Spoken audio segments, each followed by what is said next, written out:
전에는 광복절이 지나면 더운 기운이 꺾이고 밤에는 날씨가 선선해지곤 했습니다마는 그러나 올해는 유독 더운 것 같다 하는 생각을 가지게 되옵니다. 이 무더위가 언제 꺾일까 알 수가 없습니다.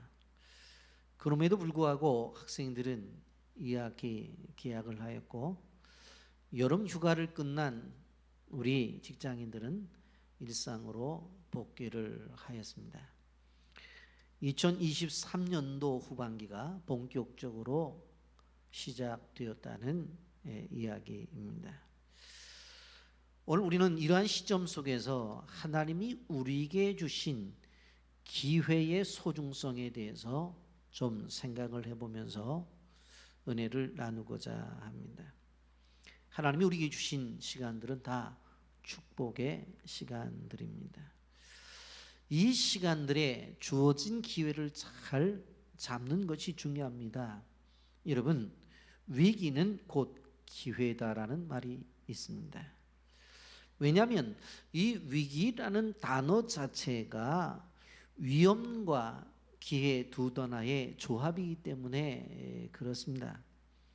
여러분, 영적인 세계 속에서도 그렇습니다. 왜냐하면 하나님의 역사하심 속에는 우연이 없고 반드시 그분의 섭리가 그 속에 있기 때문에 그렇습니다.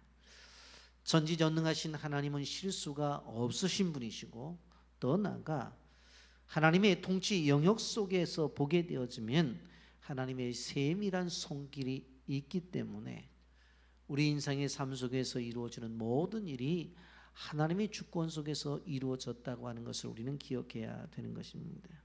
여러분, 하나님이 사랑하시는 성도들의 삶에는 우연하게 일어난 일이 없다는 것을 먼저 알아야 됩니다. 뭔가 원인이 있어요. 그리고 특별히 목적이 있기 때문에 우리의 삶 속에서 이러한 일들이 발생이 된다고 하는 것을 우리는 알아야 되는 것입니다. 이번 잼버리 대회를 하면서 한국에 온 몇 명 독일 청년들이 템플 스테이를 하고서는 불교를 믿겠다고 머리를 깎은 일들이 있었습니다. 좀 그들이 교회에 와서 제대로 된 복음의 말씀을 듣고 그리고 정말 하나님이 원하시는 방향으로 그렇게 나갔다고 하면 얼마나 좋았을까. 독일은 기독교 사고 속에 그 나라가 세워졌는데 어떻게 이런 일이 있을까 하는 그런 안타까움도 우리가 가져봅니다. 여러분, 오늘 말씀을 우리가 생각하면서 하나님의 자녀에 있어서 위기는 우연이 아니라 반드시 하나님이 허락하신 축복의 기회다라고 하는 것을 믿어야 됩니다. 그것을 믿을 때 우리에게 주신 이 위기를 기회로 삼아 우리가 축복을 누릴 수가 있다고 하는 것입니다. 그런데 우리에게 찾아오는 이러한 위기, 이 고난, 이것은 무엇으로 해석해야 돼요? 바로 하나님께서 우리에게 주시기 위한 축복으로 생각하면서 결국 변장되어서 우리에게 찾아오는 것으로 우리는 이해를 해야 되는 것입니다. 여러분, 오늘 본문인 열왕기하는 북이스라엘의 아합 왕의 죽음부터 시작해서 남유다의 멸망까지 바로 그 역사가 기록이 되어져 있습니다. 한마디로 말하면 남북 왕국의 멸망사다, 그렇게 말씀을 드릴 수가 있습니다. 여러분, 하나님께서 남방 유다에게 기회를 주셨음에도 불구하고 왕으로부터 그리고 그 안에 있는 종교적인 지도자들, 백성들까지 그 기회를 잘 선용하지 못함으로 말미암아 나라가 무너진 이야기를 하고 있습니다. 영상 보고 말씀 계속하겠습니다. 10년대 한국 여자 탁구의 전성기를 열며 녹색 테이블의 여왕이라 불린 전 탁구 국가대표 선수 양영자. 88년 올림픽 위해서 현정화 선수와 짝을 이루어 복식 금메달. 화려한 명성 뒤에 그녀는 팔꿈치 부상과 간염, 우울증에 시달렸지만 그 힘든 시절 가운데 하나님을 만났다. 결혼 후 남편과 함께 떠난 몽골에서 탁구로 선교하며 15년의 선교사의 길을 걷게 된 양영자 선교사. 현재 국가후보선수 청소년 감독으로 청소년들을 가르치며 하나님을 전하고 있다. 하늘나라의 메달을 꿈꾸는 양영자 선교사의 회복 스토리를 시작합니다. 저는 15년 동안 탁구 생활을 했어요. 8년 동안의 국가대표 생활을 하면서 이제 은퇴를 하게 돼요. 얼마나 허전하고 허탈하고 제 마음이 텅텅 빈 것만 같았던지 마치 제2의 인생이 뭐가 전개될지 느껴지지가 않더라고요. 이때 하나님 앞에 엎드려서 제2의 삶을 놓고 저는 기도를 했었어야 했어요. 근데 제가 그 시기를 놓치고 사람들의 이제 권면을 듣게 돼요. 이론과 실기를 겸한 그런 멋진 지도자가 이제 되고 싶은 이런 또 야망이 제 속에 있게 돼요. 어느 날부터 하나님의 일이 제 뒷전에 있고요. 멋진 지도자의 길을 가기 위해서 그걸 더 중요하게 생각하면서 이제 그 길을 가고 있었어요. 내가 지금 지도자의 길을 걸어가면서 코치가 되고 앞으로 감독이 되고 또 승진이 되고 이제 내 앞날은 보장이 돼 있을 것 같은, 이제는 아무런 부족함이 없이 행복하게만 지내면 되겠구나라는 생각도 들고요. 그런데 시간이 가면 갈수록 내 영혼에 기쁨이 없어지고 메말라져 가고 있고, 내가 근데 왜 지금 지도자의 길을 가고 있는 거지? 의미는 뭐지? 목적은 뭐지? 이런 회의가 들기도 하고요. 정말 무기력함을 느끼면서 깊은 침체에 빠지게 됐는데요. 그때부터 사람을 만나는 게 싫더라고요. 해가 져야만 밖에 나갈 정도였고요. 잠을 이루지도 못할 뿐만이 아니라 뭐 거식증이라는 거 들어보셨어요? 막 먹고 또 그걸 다 토해요. 또 막 먹어요. 그렇게 거의 1년 반, 2년을 지내고 있었더니요. 여기서 한 10kg 정도 이렇게 쪄 있었어요. 거의 2년 동안 드러내지 않고 지내면서 사람들이요, 양영자는 회복할 수 없어 그러면서 한 사람 한 사람 제 주위를 다 떠나기 시작을 했어요. 저 자신도 포기하고 있었어요. 이렇게 하나님 앞에 기도를 했어요.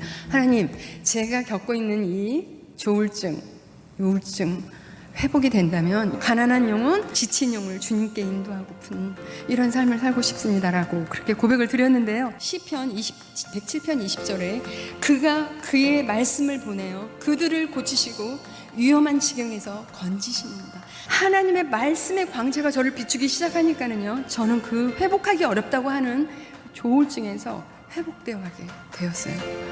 사람이 흑암과 사망의 그늘 아래 앉으며 공고와 쇠사슬에 매임은 하나님의 말씀을 거역하고 지존자의 뜻을 멸시함이라. 우리를 창조하신 그 하나님과의 나와의 관계가 멀어지면 멀어질수록 우울한 삶을 살 수밖에 없는 영적인 존재라는 것을 알게 되었어요. 우리 삶의 최우선 순위를 예수 그리스도로 올려놓고 그분 한 분만을 만족하며 의지하며 산다면은요, 오늘 하나님께서 약속해 주셨어요. 그렇게 온전히 하나님 앞에 돌아올 때 우리의 상하고 찢겨진 마음들을 치유해 주실 것이고요, 낫게 해 주실 것이고요. 그렇게 될 때 하나님께서는 우리가 여러 가지 심한 고난 가운데 있다 할지라도요, 우리를 다시 살리실 것이고요, 땅 깊은 곳에 있는 우리를 다시 이끌어 올리실 것을 저는 믿습니다. 양희열 선수야 위기를 기회로 만들어서 이제 선교 사역을 했던 일들에 대해서 나눔이 있었는데, 오늘 성경을 보게 되어지면 모든 사람들에게 기회는 주어진다라고 하는 것입니다.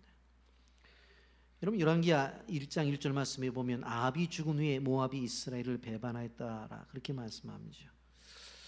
오늘 말씀의 주인공은 아하시아라고 하는 왕입니다. 여러분, 그의 부친은 아합이었어요. 아합 왕이 오랫동안 시리아와의 전쟁을 하게 되어지죠.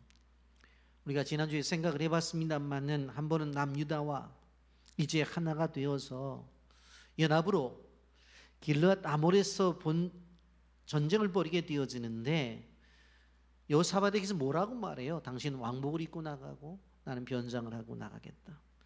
그런데 그렇게 나갔음에도 불구하고 우연히 날아온 화살에 아합 왕이 맞게 되어지고 거기에서 죽게 되어집니다. 여러분, 우리가 생각해 볼 때 그 화살이 우연히 이렇게 날아와서 맞은 것일까? 성경은 분명코 우연이 아니라 하나님의 계획 속에서 이루어진 것이라고 말씀을 합니다. 열왕기상 22장 37절 38절입니다.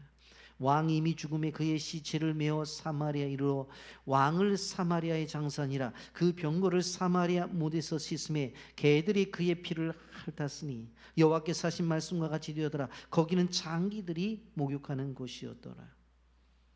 아합의 죽음을 향해서 뭐라고 말씀해요? 여호와께서 하신 말씀과 같이 되었다고 분명히 이야기를 해요. 22장 전반부에 보게 되어지면 미가의 선지자가 그 전쟁에서 아합 왕이 죽을 것이라고 예언을 했어요. 바로 아합의 죽음은 바로 하나님 예언의 성취라고 하는 것입니다. 죽을 것이라고 말씀을 드렸으면 안 나가야 되잖아요. 그런데 죽을 것이라고 분명코 예언의 음성을 듣고도 나갔다는 이야기예요. 결국 불순종이 자신의 죽음을 가져오게 된 것입니다.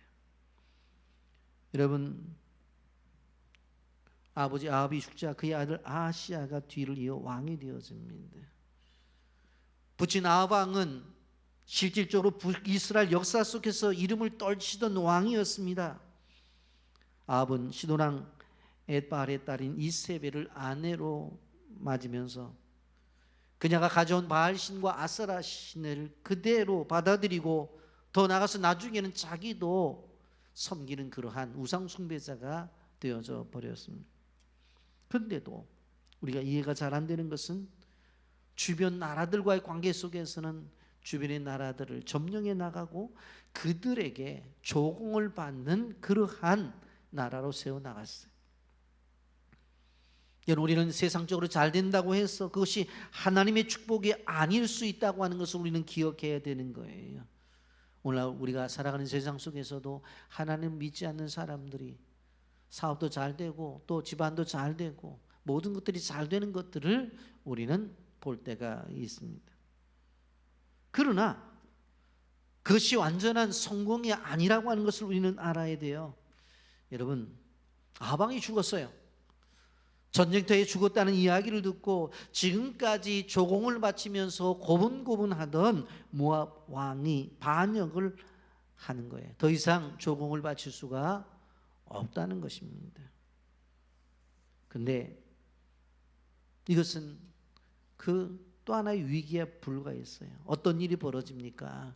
그가 난간에서 떨어지는 거예요. 2절 말씀 보면 아하시아가 사마리아에 있는 그의 다락 난간에서 떨어져 병들매 사자를 보내며 그들에게 이르되 가서 에그론의 신 바알세북에게 이 병이 낫겠나 물어보라 하니라 그랬어요. 아시아 왕에게 한꺼번에 세 가지의 악재가 온 거예요. 첫째는 뭐예요? 그의 믿었던 아버지가 아합 왕이 죽었어요. 두 번째는 무엇입니까? 지금까지 고분고분하며 자신들에게 순종했던 모압 나라가 반기를 들고 나타난 거예요. 이제는 조공도 못 바치겠다는 거예요. 그리고 나서 또 한 가지 뭡니까? 왕이 2층 다락방에서 떨어져 가지고 꼼짝을 못하는 병이 들어간 거예요. 이 세 가지가 한꺼번에 왔으니 얼마나 아시아가 힘들었겠어요. 여러분, 이런 어려움이 오게 되어지니 그 스트레스가 얼마나 강했겠어요. 여러분, 하나님이 그렇다고 한다면 왜 이렇게 고난의 고난으로 몰아가셨느냐라고 하는 것입니다. 그것은 하나님을 찾기 위한 하나님의 방법이었습니다. 그렇기 때문에 아시아 왕을 인성의 코너로 몰아간 것이에요. 하나님 앞에 회개하고 돌아오라고 하는 것입니다. 여러분, 고난을 통해서 하나님 앞에 돌아오게 하는 하나님의 방법은 하나님이 사용하시는 방법 가운데서 일반적인 방법이에요.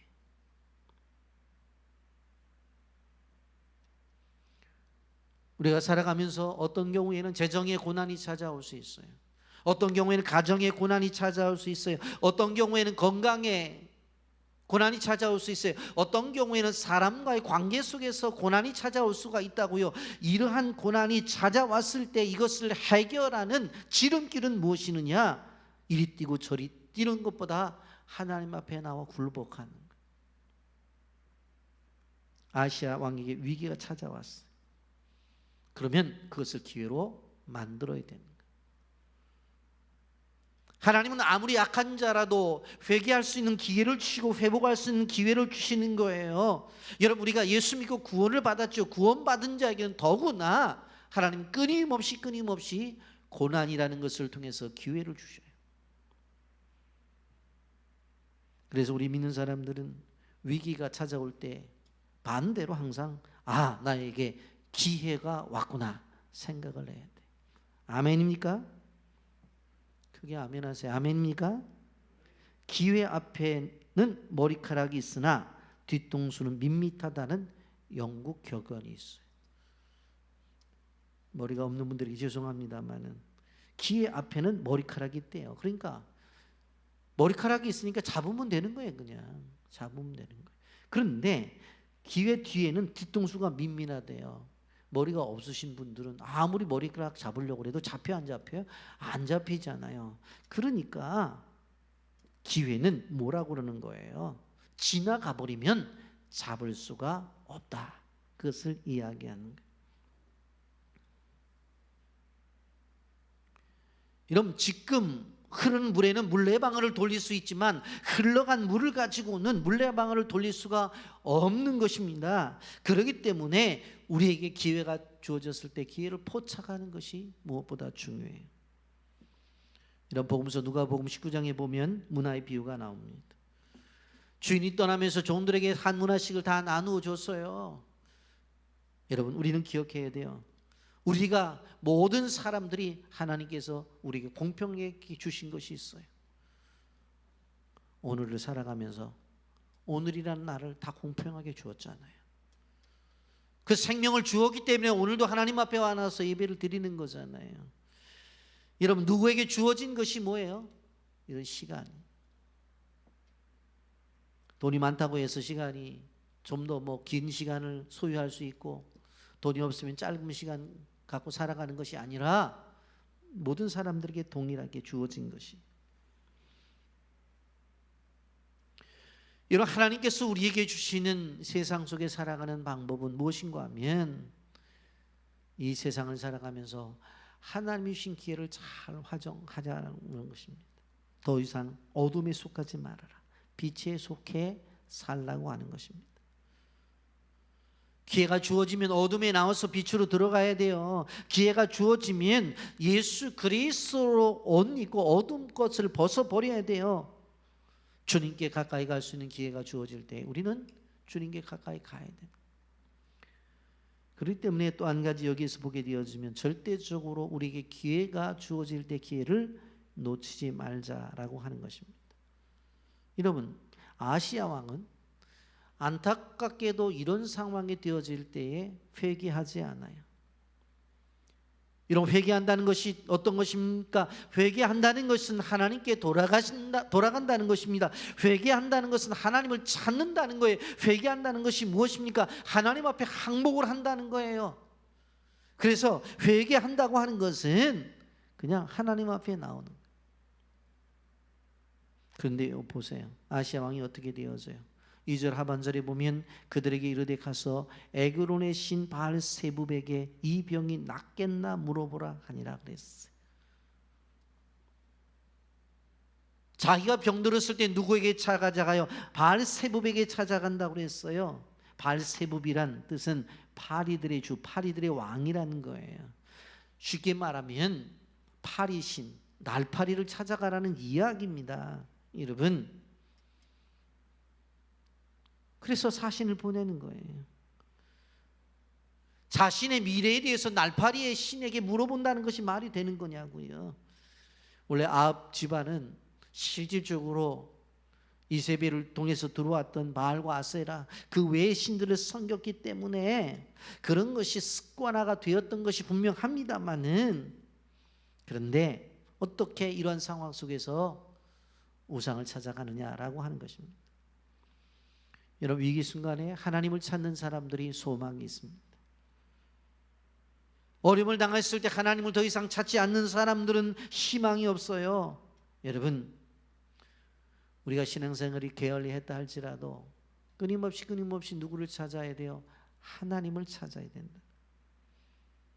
아시아 왕은 결국 엘리야 선지자로부터 준엄한 예언을 들어요. 3절 4절 말씀을 보십시오. 여호와의 사자가 디스의 사람 엘리야에게 이르되 너는 일어나 올라가서 사마리아 왕의 사자를 만나 그에게 이르기를 이스라엘의 하나님이 없어서 너희가 에그론의 신 바알세불에게 물으러 가느냐. 그러므로 여호와의 말씀이 내가 올라간 침상에서 내려오지 못할지라 내가 반드시 죽으리라 하셨다 하라. 엘리야가 이에 가니라. 바알세불에게 이제 쫓아가다가 사신들이 한 사람을 만나요. 그래서 이야기를 듣는 거예요. 그래서 돌아와서 왕에게 이야기를 하는 거예요. 왕이 물어보는 거예요. 그 생김새가 어떻더냐. 영락하면은 엘리야 선지자였습니다. 아시아는 엘리야 선지자를 이미 알고 있었습니다.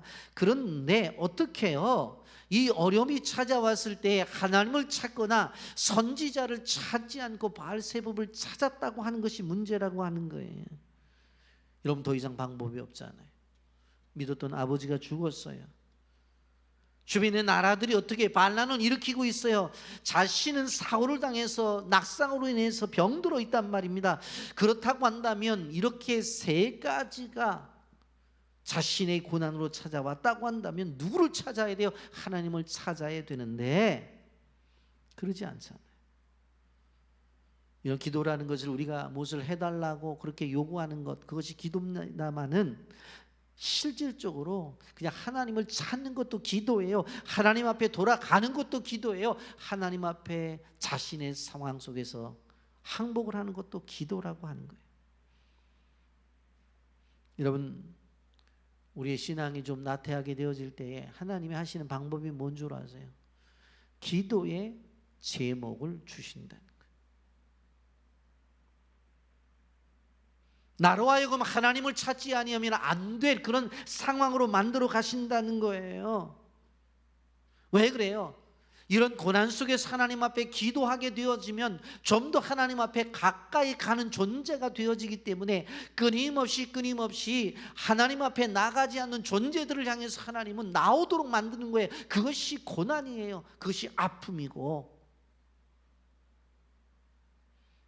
그래서 신앙생활을 하면서 여러분이 아셔야 되는 부분이 뭔가 하면 병 난 데 치료를 받는 것도 중요하지만 병 낫기 전에 예방을 하는 것이 중요한 것처럼 우리도 신앙생활에 있어서 예방하는 게 중요해요.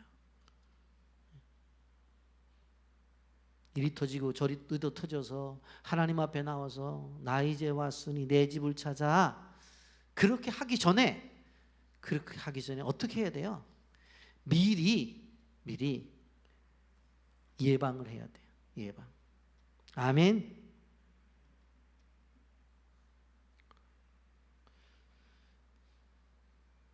여러분, 우리가 생각해 보면 우리의 신앙생활 속에서도 모든 것이 잘 돼요. 아프지도 않고 집안의 사업도 잘 되고 아이들 일도 잘 되고 잘 되면 하나님 앞에 더 나가야 되는데 그렇지 않아. 이상하게 사람 고난이 없으면 겸손해지질 않아요. 인생의 지독한 어려움을 만날 때에 사람들은 하나님 앞에 나오게 되어져요. 도와달라고 부르짖게 되어지는 거예요. 그렇기 때문에 하나님은 자꾸 우리에게 이런 고난을 주시는 거예요.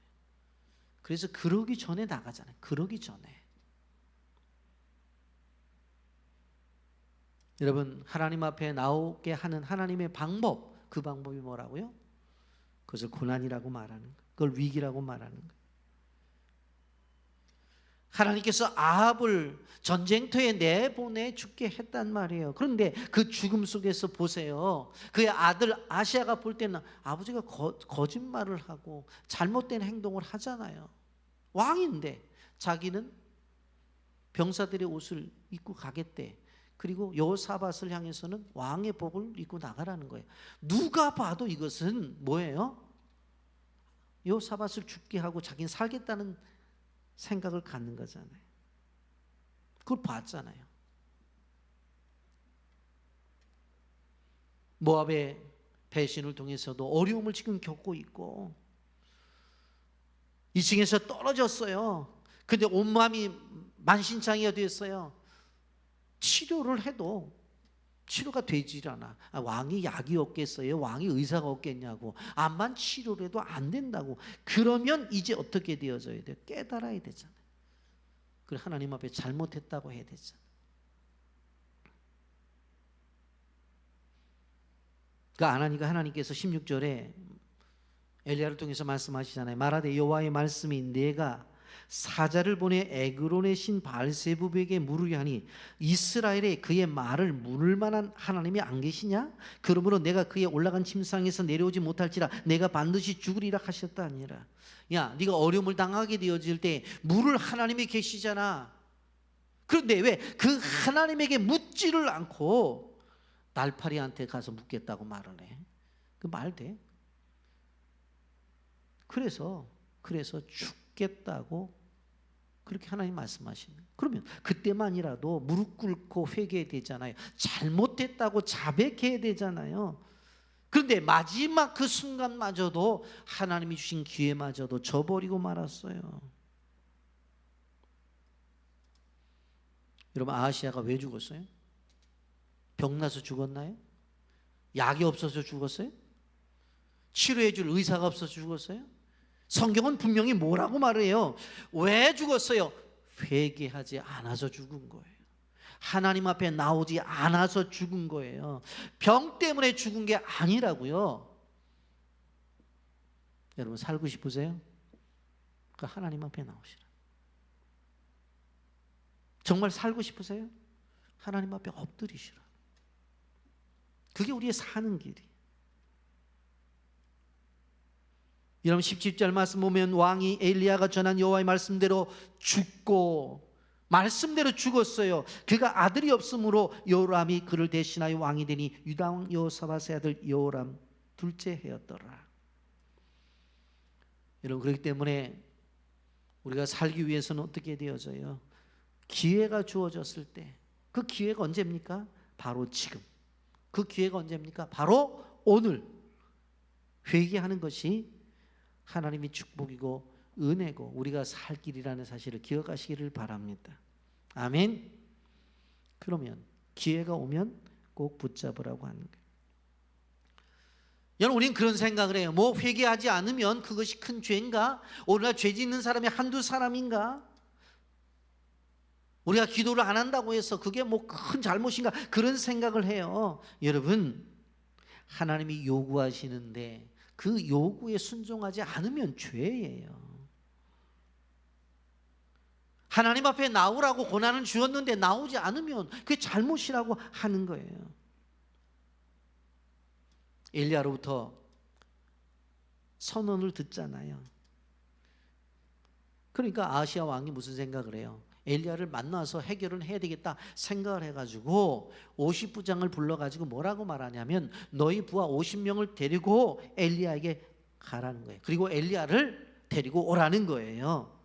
아마 엘리야가 와서 자신에게 안수를 해주고 자신에게 병치료를 위해서 하나님의 말씀을 전해주는 것에 대한 기대를 했었을 거예요. 여러분, 우리가 생각해보면 바알세부백에 가려고 했다가 엘리야를 초청했으니까 그래도 많이 달라졌구나 그런 생각을 할 수가 있어요. 그런데 기도자의 자세예요. 기도자의 자세. 기도자의 자세가 문제가 된 거예요. 왕은 50부장 50명을 거리키고 있는 그 50부장과 50명을 엘리야 선지자에게 보내요. 당시에 50부장은 왕궁의 친위대 부장으로 상당히 높은 지위에 있었는데 이때 당시에 엘리야가 산 위에서 기도하고 있었다고요. 그리고 가서 소리를 치는 거예요. 9절 말씀 하반절에 보면 그가 엘리야에게 이르되 하나님의 사람이요 왕의 말씀이 내려오라 하셨나이다. 당신 하나님의 사람이죠? 왕이 내려오라고 그랬으니까 아무 소리 말고 내려오라고. 엘리야가 말을 해요. 12절 말씀 보세요. 엘리야가 그들에게 대답하이르되 내가 만일 하나님의 사람이면 불이 하늘에서 내려와 너와 너희 50명을 살을지로다 하며 하나님의 불이 곧 하늘에서 내려와 그와 그의 군사 50명을 살랐더라. 내가 하나님의 사람이라고 이야기해? 좋다. 내가 하나님의 사람이라면 하늘에서 불이 내려와 너와 함께 50명이 불타서 죽을 거래요. 그 말이 떨어지자마자 하늘에서 불이 내려와 가지고 그 50부장과 50명을 다 죽였어요. 그 이야기를 듣고 방법을 바꿔야 되잖아요. 그런데 엘리야가 똑같이 해요. 그래서 두 번째로 50부장과 50명이 갔다가 똑같이 불살라 죽임을 당하게 되어지는 거예요. 여러분, 우리가 참 이해가 되어지질 않아요. 이 사람들은 아시아 왕의 심부름꾼이잖아요. 그런데 50부장 2명과 병사들 100명이 그냥 죽게 되어진 거예요. 근데 이들의 태도를 우리가 좀 주의 볼 필요성이 있어요. 50부장이 산꼭대기 있는 엘리야에게 와서 뭐라고 말을 합니까? 9절 하반절에 그가 엘리야에게 이르되 하나님의 사람이여 왕의 말씀이 내려오라 하셨나이다. 본문을 좀 직역하자면 뭐라고 말을 하냐면 왕이 얘기하는데 아무 소리 말고 내려오라고 이렇게 명령하고 있는 거예요. 만약 내려오지 않으면 50명을 데리고 왔으니까 군사적인 행동을 통해서 끌어내리겠다는 그런 이야기를 해요. 여러분, 지금 도움을 요청해야 될 상황인데 큰 소리를 치고 있어요. 그런데 엘리야가 세 번째 50부장과 50명을 또 보내요. 그런데 이번에 50부장의 태도는 완전히 달라요. 여러분 13절 말씀 보세요.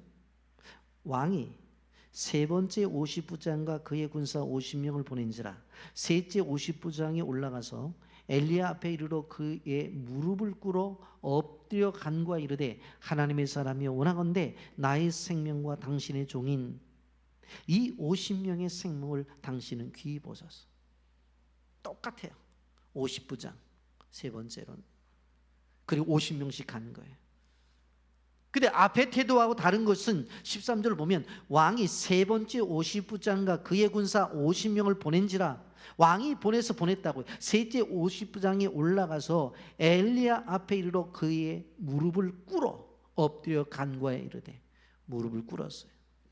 그리고 간절히 구하는 간구의 기도를 드려요. 이르되 하나님의 사람이여 원하건대 나의 생명과 당신의 종인 이 50명의 생명을 당신은 귀히 보소서.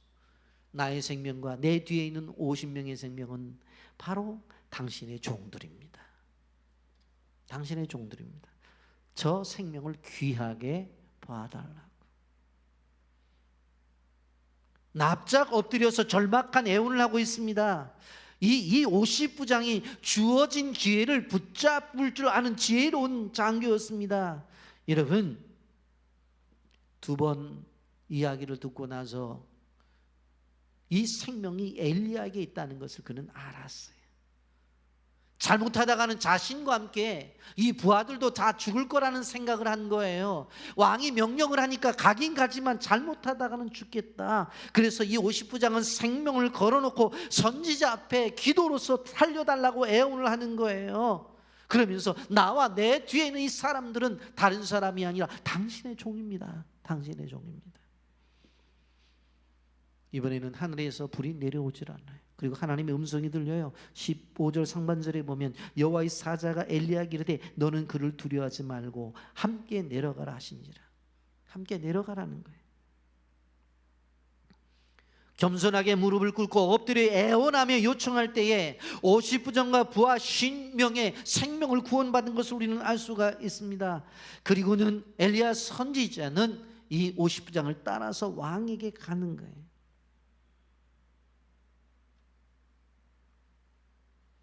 여러분, 이 50부장은 기회가 주어졌을 때 그 기회를 잘 활용했어요.